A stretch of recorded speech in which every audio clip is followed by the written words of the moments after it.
So this is going to be another movie review. This one's called The Big Chance, 1933. I'm giving it 1 out of 5 stars. I hate this flick. The Big Chance is a 1933 U.S. pre-code crime film directed by Albert Herman. It was promoted by the independent Eagle Pictures, and it was released on the states' rights market, whatever that is. Cult Cinema Classics is calling it a crime comedy romance sport.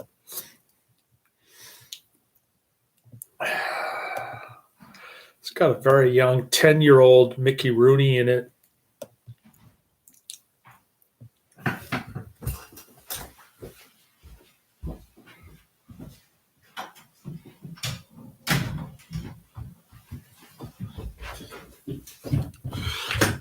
So I had to close the door. The owner just got here.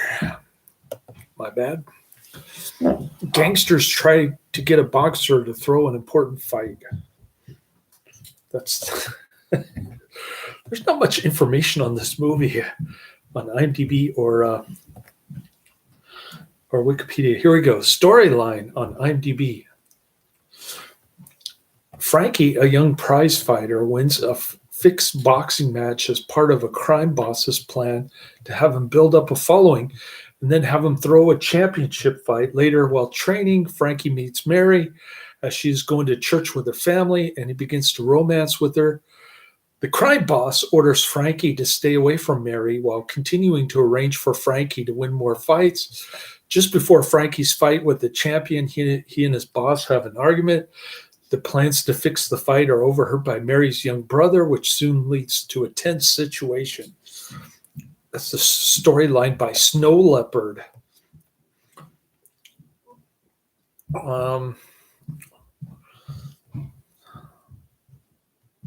The boxing matches don't look realistic at all. They're up against each other like a couple wrestlers, and they're like punching each other's ribs. That's what a boxing match looks like in this movie. It looks ridiculous. It looks like something out of Forbidden Zone or a wrestling match more than a boxing match. It doesn't even look real. And gets a pretty mediocre 4.8 out of 10. Excuse me. On IMDb, only 195 ratings. So very obscure film. It's on the triple feed.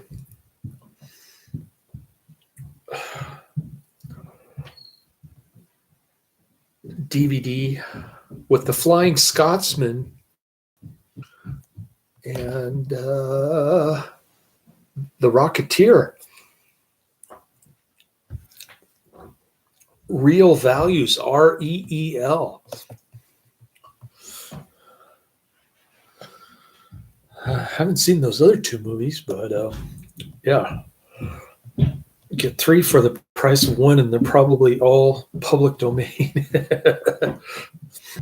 All right, there's one user review on IMDb.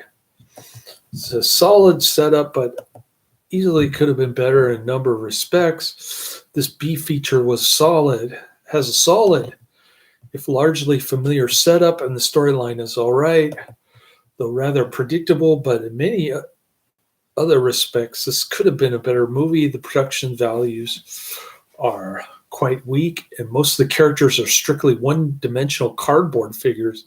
The script has a couple good moments. What the heck? I clicked on something and it went to Robert McKenzie, who's in The White Outlaw, A Western Demon, Hell's Border.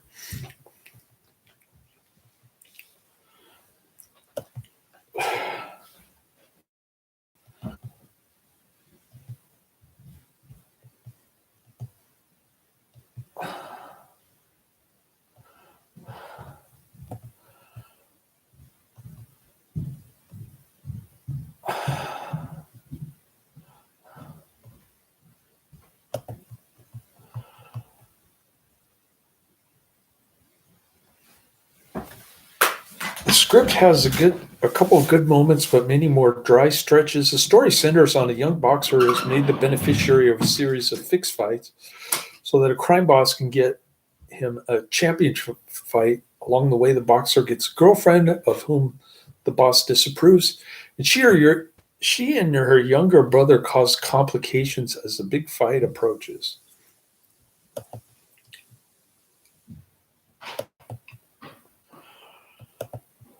There's little new to the story, but such a story can easily lead to enjoyable drama with a decent cast and production. But except for Hank Mann, who does a solid job as the box's loyal trainer, and a very young Mickey Rooney, who shows some energy as the girlfriend's younger brother, the cast is adequate but generally nondescript.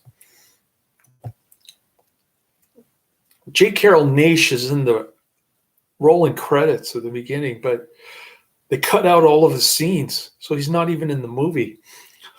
The production values are noticeably low. The print I saw kept skipping, like it was a scratched DVD or something. They'd be talking, and then all of a sudden it stops, and then it starts again in the middle of another sentence, that kind of thing. Except for a briefly entertaining verbal exchange during the opening bout, the boxing scenes don't work well at all, as they consist mostly of low-quality stock footage being edited together in a generally unconvincing fashion, with shots of the actors attempting to look as if they're boxing. They don't even look like they're boxing, in my opinion. The script also misses some opportunities, prematurely resolving some potentially interesting tensions, wasting time on a digression with a vamp hired by the boss, which leads to little of dramatic interest. It does move fairly quickly, and it lasts less than an hour, thank God.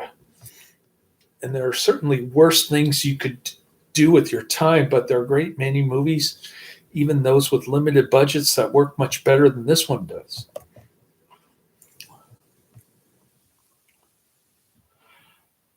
Do I believe the Michael Jackson allegations are true or not at all? I don't know. There used to be a joke that went around the office.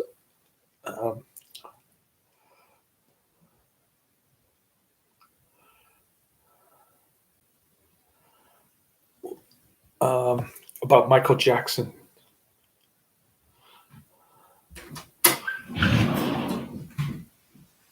What do Michael Jackson and McDonald's have in common? 50-year-old meat between tiny bun. Does that answer your question, Karate Man? Why did he have an amusement park at his house? That's what I want to know. I guess the jury didn't believe the allegations, but juries are dumb. They award people tons of money for no reason. In Australia, you have 3 judges making decisions, and for good reason, because juries are dumb here in the U.S. I don't know. Just look at the O.J. Simpson fiasco. They got him with double jeopardy. Like, they charged him twice for the same crime. O.J. Simpson. The judicial system in this country is out of control. It's just way too unpredictable.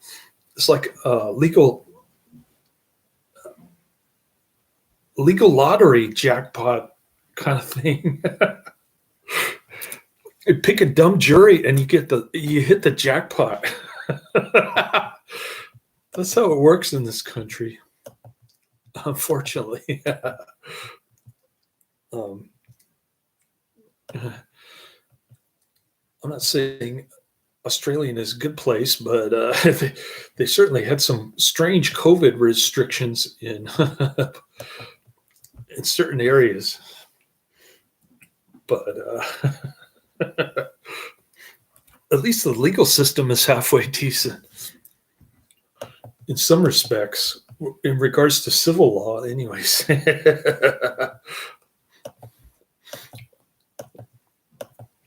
um, so Australia isn't all bad, I guess, compared to the U.S. The thing with judges is that they often have to publish their reputations in legal journals.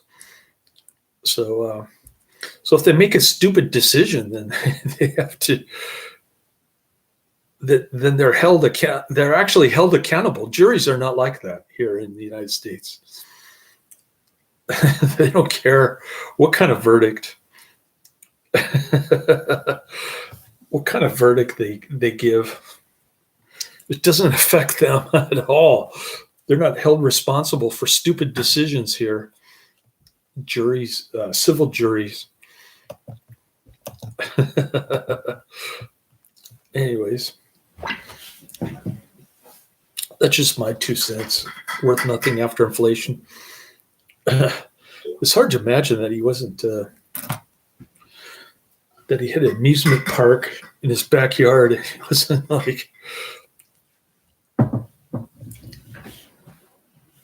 doing something funky to little boys. Hey, little boy, want some candy? But I don't know. I haven't seen the evidence other than the amusement park in his backyard, which is kind of bizarre. I guess if you can afford it, you can build anything in your backyard. Look at Guillermo del Toro's house. It's got all this weird occult stuff. And I don't know what that's all about. I guess he worships the devil or something. I don't know what's wrong with that guy.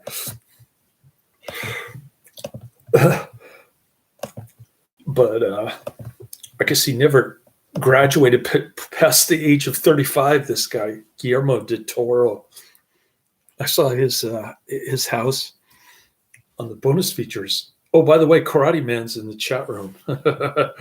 Karate Man had some good comments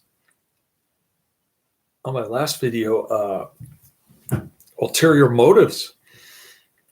I had forgotten that I reviewed Cracker Jack a year ago, and I gave it the same rating, 3 out of 5. And then I messed up the dude's name. I kept calling him Ian Thomas Griffith when his name is Thomas Ian Griffith. Or I did it backwards in the description, or I did it both in my video and the description. I messed up his name.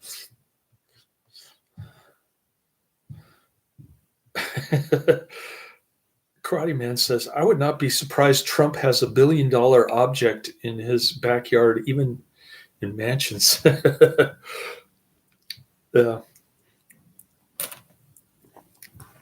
Trump is, I don't know, he's got some kind of weird business shenanigans going.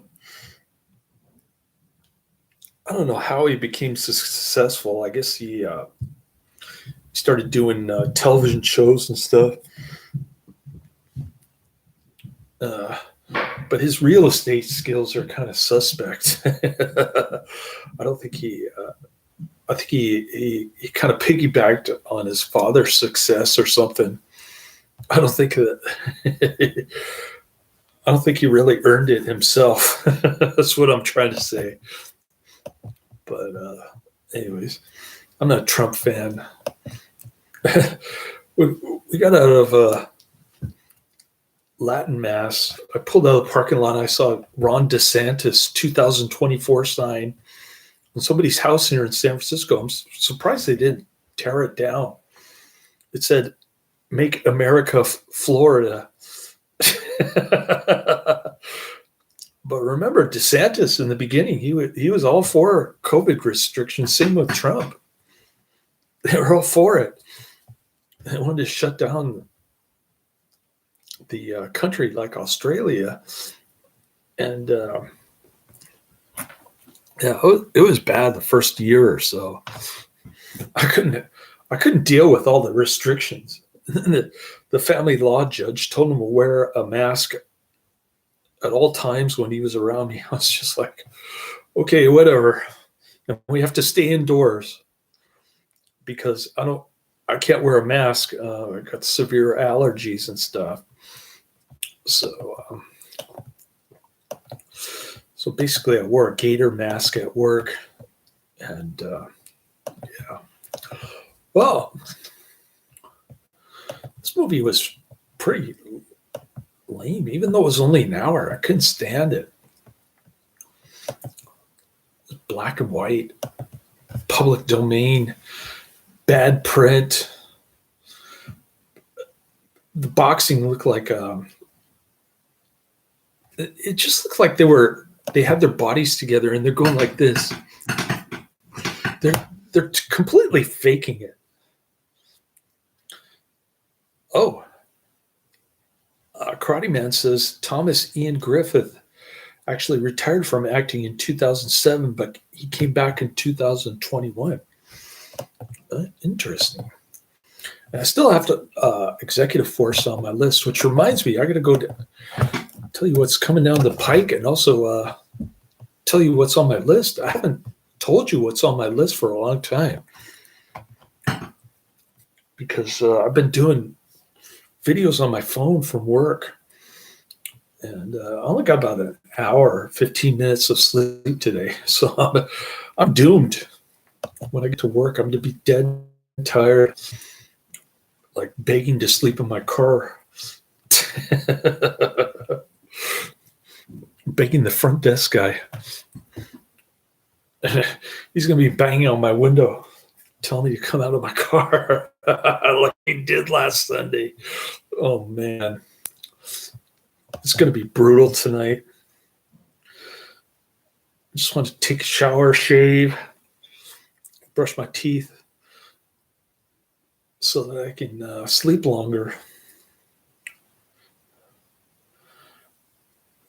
Thomas Ian Griffith is pretty tall, and he had some decent fight scenes, I have to admit.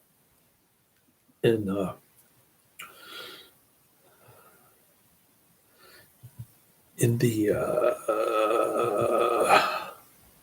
Karate Man said James Liu was in it. I didn't even pay attention, or I forgot what Karate Man said when he first recommended it. All right, this is my DVD queue.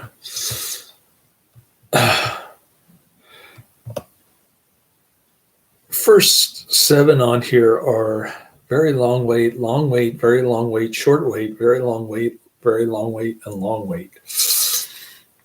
So I'm going to get another 3 discs next week. The $6 Million Man Season 2 Disc 2, the $6 Million Man Season 2 Disc 3, and the $6 Million Man Season 2 Disc 4.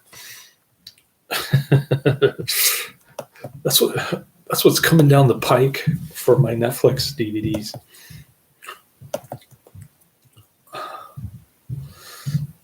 Now let's go down my list. I'm going to go down 5. My list is so gargantuan. Professor Quiz doesn't want me to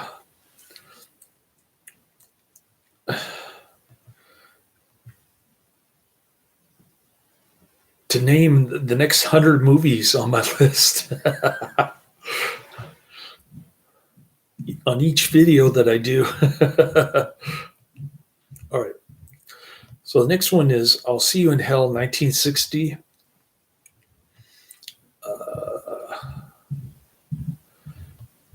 There we go. Three Desperate Men, 1951.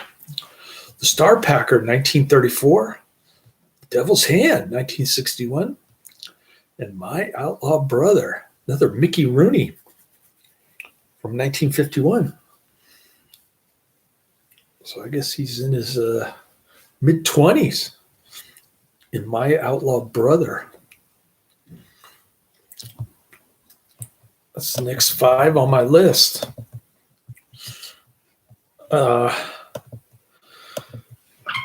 Yeah, I guess that'll do it. Karate Man has nothing else to say about Thomas Ian Griffith.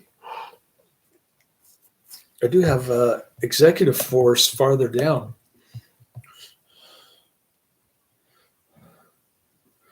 Yeah, I like Jeff Speakman. I like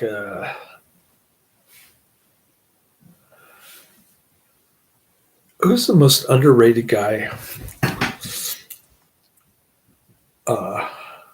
David Bradley. What about David Bradley? That guy, that guy doesn't get enough credit. He's got way too many 5 out of 5-star movies, and I don't know. I think he's the best of the underrated action martial arts guys, Karate Man type characters. David Bradley is the best of the best. No pun intended. You should have been in best of the best, David Bradley. All right. Well, that's the end of my review. Nice. Oh, they were trying to be the next Van Damme and Seagal of the 90s, Karate Man says. Yeah, we like the underdog. We like the underrated heroes like Don the Dragon Wilson. There's another guy who did a ton of great movies. Don the Dragon Wilson, David Bradley. I'd like to see a fight between David Bradley and Don the Dragon Wilson. That would be awesome. All right, that's the end of my review. Later.